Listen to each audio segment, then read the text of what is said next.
안녕하세요. 좋은 아침입니다. 오늘도 묵집하시면서 힘차게 출발해 보도록 하겠습니다. 오늘 본문은 요한복음 19장 28에서 42절 말씀입니다. 예수님께서 지금 십자가에 달려 계시는데요. 예수님은 하나님의 뜻을 다 이루시고 십자가에서 죽으십니다.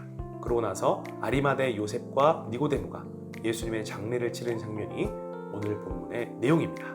두 가지 포인트를 여러분과 나누고 싶은데요. 지금부터 출발하겠습니다.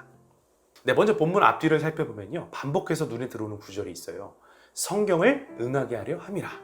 24절, 군인들이 서로 말하되 이것을 찢지 말고 누가 얻나 제비 뽑자 하니 이는 성경에 그들이 내 옷을 나누고 내 옷을 제비 뽑나이다 한 것을 응하게 하려 함이러라. 군인들은 이런 일을 하고.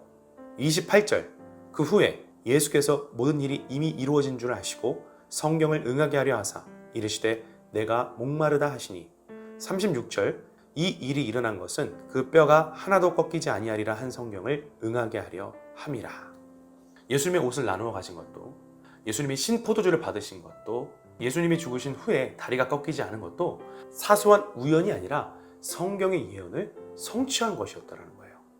결정적으로 예수님이 30절에서 이렇게 말씀하십니다.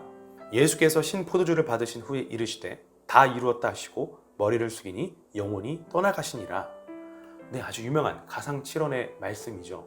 텔레스타이, 다 이루었다는 거예요. 뭘 이루었을까요? 동일한 단어가 쓰인 요한복음 17장 4절을 보면 더욱 의미가 분명해집니다. 아버지께서 내게 하라고 주신 일을 내가 이루어 아버지를 이 세상에서 영화롭게 하였사오니. 즉 예수님의 십자가 죽음은 그저 불행한 죽음이 아니었다는 거예요. 하나님의 뜻을 이루는 죽음이었다는 거예요. 하나님께서 맡기신 목적과 사명을 십자가에 달리심으로써 다 이루신 것입니다. 그 목적과 사명이 뭔데요? 바로 저와 여러분에게 영생을 주는 것. 그래서 요한복음 3장 16절이 요한복음의 요절이 되는 것입니다. 우리는 지금까지 요한복음 속에서 예수님의 삶 자체가 하나님의 뜻을 이루는 삶이었다는 것을 살펴보았습니다. 그렇다면 우리는 여기서 첫 번째 질문을 던져볼 수 있습니다. 나의 뜻과 야망을 위해 하나님을 이용하는 삶을 살 것인가? 하나님의 뜻과 목적을 위해 나를 드리는 삶을 살 것인가? 본문을 읽은 이상 우리 예수님처럼 선택하고 결단해야 되지 않겠습니까? 이 관점으로 오늘을 바라보면 분명 새롭게 보이는 부분들이 있을 거예요. 내게 주어진 시간, 건강, 재정, 물질, 관계, 달란트, 이 모든 것들을 통해서 어떻게 하면 나를 만족시킬 수 있을까가 아니라 어떻게 하면 하나님께 더 잘 드릴 수 있을까? 이렇게 한번 우리 묵상해보자는 것이죠. 그럴 때 오늘 우리의 삶은 예배가 될 것입니다. 제가 여러분과 나누고 싶은 두 번째 포인트, 아리마대 요셉과 니고데모의 모습을 통해 확인할 수 있습니다. 38절 39절을 읽어드릴게요. 아리마대 사람 요셉은 예수의 제자이나 유대인이 두려워 그것을 숨기더니 이 일 후에 빌라도에게 예수의 시체를 가져가기를 구하매 빌라도가 허락하는지라 이에 가서 예수의 시체를 가져가니라. 일찍이 예수께 밤에 찾아왔던 니고데모도 몰약과 침향 섞은 것을 100리트라쯤 가지고 온지라. 와, 저는 여기서 정말 놀랐어요. 예수님의 핵심 제자들조차도 자취를 감춘 상황에서 갑자기 의외의 인물들이 등장한 것이죠. 아리마대 요셉과 니고데모 말이죠. 이들은 유대인 공회원이었어요. 그러다 보니 이렇게 나서는데 리스크가 따르지 않았겠습니까? 예수님 때문에 커리어에 문제가 생길 수도 있고 곤경에 처할 수도 있는 문제 아니겠습니까?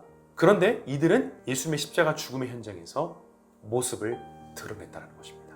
누군가는 모습을 감췄고 누군가는 모습을 드러냈다는 것입니다. 혹시 우리 가운데 크리스찬인 것을 숨기며 살아가시는 분들이 계실지 모르겠어요. 어떤 사정이 있을 수도 있고요. 어떤 전략과 계획을 가지고 비밀 요원처럼 활동하시는 분들도 계실지 모르겠습니다.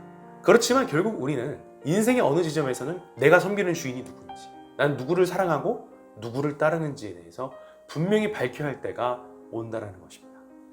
제 믿음은 너무 연약한데요? 겁이 나고 두려운데요?